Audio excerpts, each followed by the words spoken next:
नमस्कार दोस्तों, मैं अभिषेक फिर से स्वागत करता हूं आपके और हमारे चैनल अभिषेक टॉक्स पर।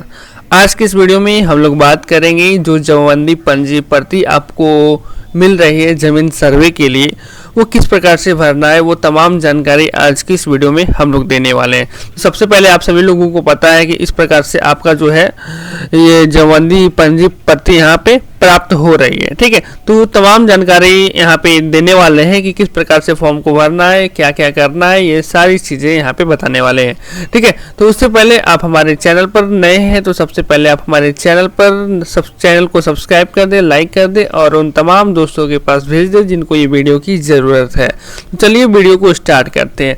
सबसे पहले देखिए जमाबंदी पंजी प्रति में अगर यहाँ पे आप देखिएगा तो यहाँ पे देखिए, यहाँ पे 1 नंबर में देखिए लिखा गया है कि अगर जमाबंदी में कोई अशुद्धि है तो इसको नीचे दिए गए खाली स्थान पर लिखें। ठीक है, यहाँ पे क्या बताया गया है कि अगर जमाबंदी में किसी भी प्रकार की अशुद्धियां हैं तो उसको नीचे दिए गए खाली स्थान में लिखें। तो कहाँ पर लिखेंगे ये भी हम आपको बताएंगे। ठीक है, दूसरा में अगर बताया गया है कि अगर जमाबंदी में कोई अशुद्धि है तो उसे सुधार करने हेतु या आवेदन राजस्व महाअभियान शिविर में जमा करें। ठीक है, ये बात यहाँ पे लिखा गया। अब यहाँ पे देखिए भाग, वर्तमान पृष्ठ संख्या, कंप्यूटराइज जमाबंदी संख्या, जिला कौन सा है आपका, अनुमंडल कौन सा है, अंचल कौन सा है और हल्का कौन सा है। ठीक है, और ये देखिए मौजा कौन सा है, ये होल्डिंग संख्या क्या है, तौजी संख्या क्या है, ये थाना नंबर क्या है, ये आपका पहले से यहाँ तक भरा हुआ रहेगा। ये बात क्लियर यहाँ तक हो चुकी होगी। अब यहाँ पे देखिए ये जो यहाँ पर जो है आपका इस लाइन में इसमें आपका नाम, जिसके नाम से डिमांड होगा, जिनके नाम से ज़मीन होगा, यहाँ पे नाम लिखा हुआ रहेगा। ठीक है, इस नाम में अगर आपका किसी भी कुछ भी नाम वगैरह में कुछ भी गलतियां हो तो आप यहाँ पे लिख सकते हैं। जैसे अगर हम देखें यहाँ पे अगर सोहन कुमार सपोज दैट नाम है, ठीक है, तो सोहन से हमको करना है सपोज दैट, तो मान लीजिए सोहन इसमें गलत लिखा हुआ है। ठीक है, तो हम यहाँ पे सही ऐसे लिख देंगे सोहन। ठीक है, यहाँ पे हम आपको लिख के बता रहे हैं, यहाँ पे आपको किस लाइन में लिखना है ये भी मैं बता रहा हूँ, आपको इस लाइन में लिखना है। ठीक है, इस लाइन में अगर आपको गलती है तो इस लाइन में आपको लिखना है। जैसे सोहन कुमार हमने लिख दिया सपोज दैट ऐसे। ठीक है, आप अपना लिख दीजिएगा। ठीक है, यहाँ पे आपको गलतियाँ हैं तो आपको इस प्रकार से आपको लिख देना है।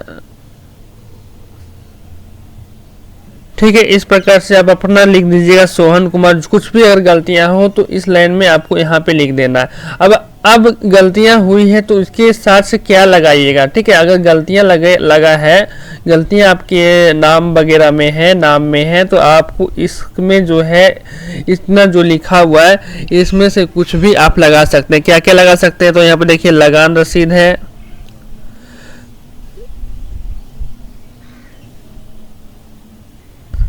यहाँ पे देखिए लगान रसीद है। ठीक है, लगान रसीद रहने के बाद देखिए यहाँ पे शुद्धि पत्र है, यहाँ पे केवाला की प्रति है, यहाँ पे खतियान की प्रति है। ठीक है, और यहाँ पे मापी प्रतिवेदित। ठीक है, इसमें से आप कुछ भी यहाँ पे आप अपना लगा सकते हैं नाम के लिए, सुधार के लिए। ठीक है, अब यहाँ पे देखिए बात है, यहाँ पे देखिए अब हम यहाँ चलते हैं। ठीक है, यहाँ पे देखिए खाता संख्या, खिस्सा संख्या, रकबा लिखा हुआ है। ठीक है, और चौहदी लिखा हुआ है, परिवर्तन के लिए प्राधिकार है, लगान है, अंतिम लगान वर्ष है। ठीक है, तो अब हम देखिए यहाँ पे क्या करने वाले हैं। अगर आपका खाता संख्या, प्लॉट संख्या में कुछ भी गलतियां हैं, जैसे यहाँ पे सपोज दैट यहाँ पर पहले से हमारा लिखा हुआ 0, सपोज दैट हमने माना, और मान लिया हमारा मान लिया यहाँ पे हमारा 0, ये भी 0, ये भी 0 और ये भी 0 कर दिया, सपोज दैट हमने मान लिया। ठीक है, तो यहाँ पर अगर 0 है और आपका रियल में खाता संख्या 5 है, सपोज दैट हमने मान लिया, तो यहाँ पे आप अपना पेन से 5 लिखिएगा। और अगर आपका प्लॉट नंबर में भी 0 है तो सपोज दैट आपका प्लॉट नंबर 10 है, तो यहाँ पे आप अपना 10 यहाँ पे लिख दीजिएगा। ठीक है, और अगर रकबा में देखिए यहाँ पे फुल रकबा यहाँ पे लिखा हुआ रहता है, कितना रकबा है। ठीक है, सपोज दैट यहाँ पे अगर आपका रकबा भी अगर 0 है या फिर कम है या फिर वैसी है तो आप यहाँ पे, जैसे हम यहाँ पे 15 डिसमिल हमने सपोज दैट हमने लिख दिया, इस प्रकार से आपको लिख देना है। ठीक है, 15 डिसमिल।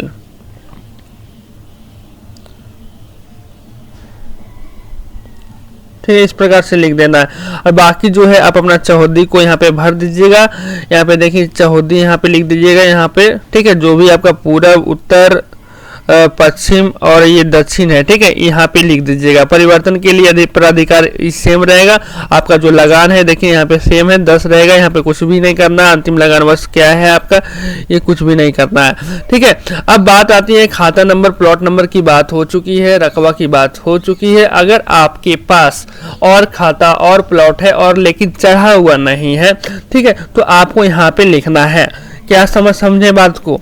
यहाँ पे देखिए अगर खाता संख्या सपोज 0 है, 5 है और ठीक है 0 है, 0 कर दिया है, ठीक है। अगर खाता संख्या 0 कर दिया तो आपको क्या करना है, 5 करना है। जो भी आपका खाता संख्या हो, ये हम ऐसा ही हम बता रहे हैं, ठीक है। यह अगर आपका प्लॉट संख्या 0 है या फिर 5 है, ठीक है, कुछ भी हो, अगर आप इसमें सुधार करना चाहते हैं, जो रियल होगा आपको यहाँ पे लिखना है, ठीक है। ये जो कॉलम दी गई है इसमें आपको लिखना है, कुछ भी गलतियां हो तो, ठीक है।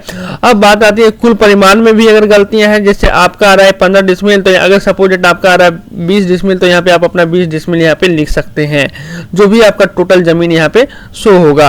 अब बात आती है कि और यहाँ पे देखिए बताया गया कि अगर और कोई खेसरा छूट गया है तो यहाँ उसे यहाँ भरें, यानी कि और कोई प्लॉट छूट गया हो तो यहाँ पे आपको भरना है, ठीक है। और यहाँ पे अगर आपको कुछ भी प्रकार की गलतियां हो तो आप जो है इस सुधार हेतु इतना जो डॉक्यूमेंट दिख रहा है यहाँ पे आपको लगाना है। इसमें से किसी भी एक लगाइएगा, ठीक है, जैसे लगान रसीद, शुद्धि पत्र, केवाला का प्रति, खतियान की प्रति, माफी प्रति, इसमें से 5 में से किसी भी एक दस्तावेज को आपको लगाना है जमीन के सर्वेला फॉर्म में, ठीक है, इसी वाले फॉर्म में। अब बात आती है और खाता संख्या है और प्लॉट संख्या है, तो क्या जैसे हमारे पास सपोज ये हम मान लिए हमारा खाता संख्या 8 और है, सपोज हमने मान लिया, ठीक है, सपोज हमने क्या माना 8 है खाता संख्या और है, 5 के बाद 8 है, ठीक है। अब हिस्सा संख्या भी सपोज हमारा 20 है, ठीक है, इसमें हमने 20 लिख दिया, ठीक है, सपोज डेट। अब रकबा भी हमारा जो है इसमें 12 डिसमिल है, सपोज डेट हमने मान लिया, ठीक है, तो 12 डिसमिल हमने लिख दिया, यहाँ पे लिख दीजिएगा अपना अच्छा से, ठीक है, इस प्रकार से लिख दीजिएगा 12 डिसमिल। अब जो भी आपका चौहद्दी है, उत्तर पूरब, पूरब उत्तर पश्चिम दक्षिण, यहाँ पे आप लिख दीजिएगा, ठीक है, जो भी है। अब देखिए नीचे आ जाएंगे हम लोग, यहाँ पे और अगर खाता संख्या है तो यहाँ पे भर सकते हैं, ठीक है। जैसे हमारा खाता संख्या सपोज डेट यहाँ पे 13 है, हमने मान लिया, ठीक है, सपोज डेट 13 हमने मान लिया, और इसमें खाता संख्या हमारा 20 है, 20 नहीं सपोज डेट 22 मान लेते हैं, ठीक है। आपने नहीं तो आपको कन्फ्यूजन होगा। हमने कितना माना 22 है, सपोज डेट हमने माना, और इसमें जो जमीन है 1 डिसमिल है, सपोज डेट हमने मान लिया 1 डिसमिल, तो हमने 1 डिसमिल इस प्रकार से लिख दिया, ठीक है। इस प्रकार से आपको लिख देना है और आपका जो चौहद्दी है इसमें भर देना है, और जो भी डॉक्यूमेंट आपको लगाना है तो इस वाले से लगा देना है। इसमें ये छोटी यहाँ पे देखिए ये बात समझ में बात आ चुकी है। अब बात आती है, इतना भरने के लिए आपने सीख गया। अगर आपको किसी भी प्रकार की कोई भी दिक्कत आ रही है तो आप हमें कमेंट में जरूर बताएं, आपके कमेंट का जवाब जरूर मिलेगा। और बात आती है कि इसमें से और कौन कौन सा फॉर्म लगा सकते हैं, उसकी भी चर्चा हम आज की इस वीडियो में करने वाले हैं। देखिए अगर आप लोग बंटवारा करवाना चाहते हैं तो यहाँ पे देखिए बताया गया है कि बंटवारा उत्तराधिकारी बंटवारा के साक्ष्य के माध्यम से दाखिल खारिज याचिका पर पत्र। अगर आपको ये जो है आपको डिस्क्रिप्शन में आपको मिल जाएगा ये आपके ये वाला फॉर्म, ठीक है, बंटवारा वाला। अगर आप चाहते हैं तो यहाँ पे बंटवारा करवाना चाहते हैं, जैसे कि बंटवारा का मतलब होता है कि जैसे आपकी जमीन जो है दादाजी के नाम पर है, उनका जो है 5 बेटा है, ठीक है, तो 5 बेटा में अगर आप बंटवारा करना चाहते हैं तो आप ये फॉर्म को भर सकते हैं। अब बात आती है दूसरा फॉर्म की, बात आते हैं यहाँ पे देखिए जमाबंदी छूटे हुए ऑनलाइन जमाबंदी वाले, ठीक है। यहाँ पे हम आप लोग देखेंगे, यहाँ पे थोड़ा सा बड़ा कर लेते हैं। यहाँ पे देखिए बताया गया है कि जमाबंदी के लिए जाने हेतु छूटे हुए जमाबंदी को ऑनलाइन करने हेतु आवेदन पर, यानी आपका जो जमाबंदी जो है नेट पर चढ़ा हुआ नहीं है तो आप इस फॉर्म को यहाँ पे लगा सकते हैं, ठीक है। अब बात आती है तीसरा में, चौथा में उत्तराधिकारी वाला फॉर्म, ठीक है। सभी फॉर्म को हम आपको डिस्क्रिप्शन में जरूर से जरूर दे देंगे, ठीक है, कोई भी दिक्कत वाली बातें यहाँ पे नहीं होने वाली है। अब बात आती है देखिए दाखिल खारिज अगर उत्तराधिकारी का क्या मतलब होता है, उत्तराधिकारी का मतलब होता है जैसे आपके जमीन जो है पिताजी के नाम पर है और ये उनका एक ही बेटा है, ठीक है, तो उनका जो है उत्तराधिकारी वाला फॉर्म यहाँ पे डाल सकते हैं। जैसे अगर किसी का जमीन किसी की मम्मी के नाम है, पापा के नाम है, बहन के नाम है, वो अपना नाम करवाना चाहते हैं, ठीक है, तो यहाँ पे उत्तराधिकारी यहाँ पे फॉर्म दे सकते हैं, ठीक है। ये छोटी सी जानकारी अगर आपको समझ में आई तो आप हमारे चैनल को जरूर से जरूर सब्सक्राइब करें, शेयर करें उन तमाम दोस्तों के पास और वीडियो को जरूर से जरूर लाइक कर दें, ठीक है। मिलते हैं नेक्स्ट वीडियो में। जय हिंद।